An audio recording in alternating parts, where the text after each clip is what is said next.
ಹಿರಿಯ ನಟಿ ಬಿ ಸರೋಜಾದೇವಿ ನಿಧನರಾಗಿದ್ದು ಬೆಂಗಳೂರಿನ ನಿವಾಸದಲ್ಲಿ ಸಾರ್ವಜನಿಕ ದರ್ಶನಕ್ಕೆ ವ್ಯವಸ್ಥೆಯನ್ನ ಮಾಡಲಾಗಿದೆ. ಬೆಂಗಳೂರಿನ ಮಲ್ಲೇಶ್ವರಂನಲ್ಲಿರುವ ಅವರ ನಿವಾಸದಲ್ಲಿ ಹಿರಿಯ ನಟಿ ಬಿ ಸರೋಜಾದೇವಿ ದರ್ಶನಕ್ಕೆ ಸಕಲ ವ್ಯವಸ್ಥೆಯನ್ನು ಕೂಡ ಮಾಡಲಾಗಿದೆ. ನಿನ್ನೆಯಿಂದನೂ ಕೂಡ ಹಿರಿಯ ನಟಿ ಬಿ ಸರೋಜಾದೇವಿ ನಿಧನಕ್ಕೆ ಹಲವು ಸ್ಟಾರ್ ನಟ ನಟಿಯರು ಕಂಬನಿಯನ್ನ ಮಿಡಿದಿದ್ದಾರೆ.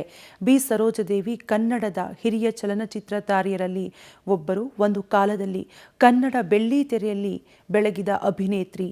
ಕಿತ್ತೂರು ಚೆನ್ನಮ್ಮ ಚಿತ್ರದಲ್ಲಿ ಹೂಂಕರಿಸಿದ್ರು ಬಿ ಸರೋಜಾದೇವಿ. ಕನ್ನಡ, ತಮಿಳು, ತೆಲುಗು ಮತ್ತು ಹಿಂದಿ ಚಿತ್ರಗಳಲ್ಲಿ ನಟಿಸಿದ್ದಾರೆ. ಇವರು ಭಾರತೀಯ ನಟಿಯಾಗಿದ್ದು ಅವರು 7 ದಶಕಗಳಲ್ಲಿ ಸುಮಾರು 200 ಚಿತ್ರಗಳಲ್ಲಿ ನಟಿಸಿದ್ದಾರೆ. ಆಕೆಯನ್ನ ಕನ್ನಡದಲ್ಲಿ ಅಭಿನಯ ಸರಸ್ವತಿ ಮತ್ತು ತಮಿಳಿನಲ್ಲೂ ಕೂಡ ಕನ್ನಡದ ಅರಗಿಣಿ ಅಂತ ಕೂಡ ಅವರನ್ನು ಕರೀತಾ ಇದ್ರು. ಒಟ್ಟಾರೆಯಾಗಿ ಇವರ ನಿಧನ ನಿಜಕ್ಕೂ ಕನ್ನಡ ಚಿತ್ರರಂಗಕ್ಕೆ ಅಲ್ಲದೆ ನಿಜಕ್ಕೂ ಬೇರೆ ಬೇರೆ ಚಿತ್ರರಂಗಕ್ಕೂ ಕೂಡ ತುಂಬಲಾರದ ನಷ್ಟವಾಗಿದೆ.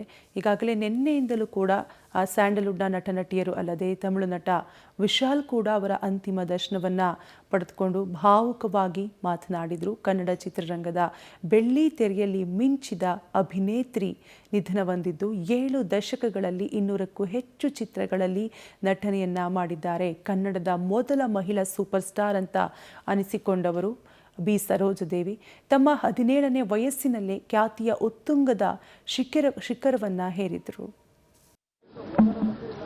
ನನ್ನ ಬದುಕು ಚಿತ್ರರಂಗದಲ್ಲಿ ಶುರುವಾದಾಗಲಿಂದ ಅಮ್ಮನ್ನು ನೋಡ್ತಾನೇ ಇದ್ದೀನಿ. ಅವರ ಒಡನಾಟದಲ್ಲಿ ಕಲಿತಿದ್ದು ಕಲಿಬೇಕಾದ್ದು ಬಹಳ ಇತ್ತು. ಅವರ ಜೊತೆ ಪೂರ್ಣಿಮಾ ಅಂತ ಒಂದು ದಯಾನಂದ ಸಾಗರ್ ಅವರು ತೆಗೆದರು.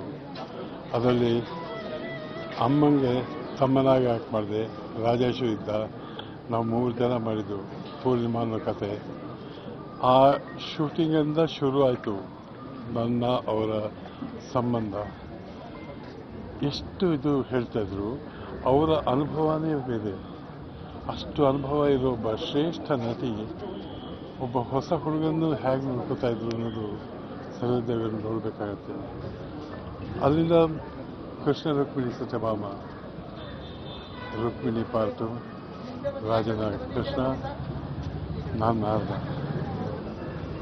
ಆ ಒಂದು ದಿವಸದಲ್ಲಿ ನಾರದ ಪೌರಾಣಿಕ ನಾಟಕ, ಅದು ಸಿನಿಮಾ ಆಗಿದೆ. ಪೌರಾಣಿಕವಾಗಿ ಡೈಲಾಗ್ ಹೇಳಬೇಕಾ ಇಲ್ಲ ಯಾವ ಥರ ಹೇಳಬೇಕು ಅಂದಾಗ ನೀವು ಮಾತಾಡೋ ಥರ ಮಾತಾಡು, ಅದೇ ಚೆನ್ನಾಗಿರೋದು. ನಾರದ ಯಾವತ್ತೂ ಭಾಳ ಇದಾಗಿ ಮಾತಾಡೋಕ್ಕೆ ಹೋಗಬಾರ್ದು ಅಂತ. ಆ್ಯಕ್ಚುಲಿ ಅವರು ನಮಗಿಂತ ತುಂಬ ತುಂಬ ದೊಡ್ಡ ನಟರು, ತುಂಬ ದೊಡ್ಡ ಹೆಸರು ಮಾಡಿರೋರು. ನಮಗೆ ಅವ್ರ ಜೊತೆ ಕೆಲಸ ಮಾಡೋ ಅವಕಾಶ ಸಿಕ್ಕಿಲ್ಲದೆ ಇರಬಹುದು. ನನಗೆ ಅದೊಂದು ಫ್ಯಾನ್ ಮೂಮೆಂಟು, ಅವರೊಂದು ದೊಡ್ಡ ಸಿನಿಮಾ ನಟರು ಅಂತ.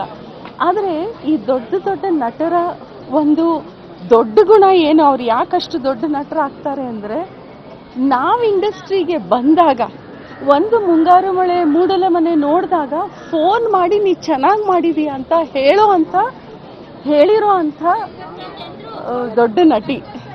ಸೊ ಹಾಗಾಗಿ ಅವರನ್ನು ನೋಡಿದ ಸರೋಜಾದೇವಿ ಅಂತ ನಾವು ನಮ್ಮ ಮನಸ್ಸಿನಲ್ಲಿ ಬಂದ ತಕ್ಷಣ ಒಂದು ದೇವತೆ, ದೊಡ್ಡ ಕುಂಕುಮ, ಫಳ ವಜ್ರದ್ದು ವಾಲೆ, ಮೂಗುಬೆಟ್ಟು, ದೊಡ್ಡ ಅಣ್ಣವ್ರ ಜೊತೆ ಎಲ್ಲರ ಜೊತೆ ಮಾಡಿರೋ ಫಿಲಮ್ಮು, ಅವ್ರ ಹಾಡುಗಳು ನೆನಪಾಗತ್ತೆ.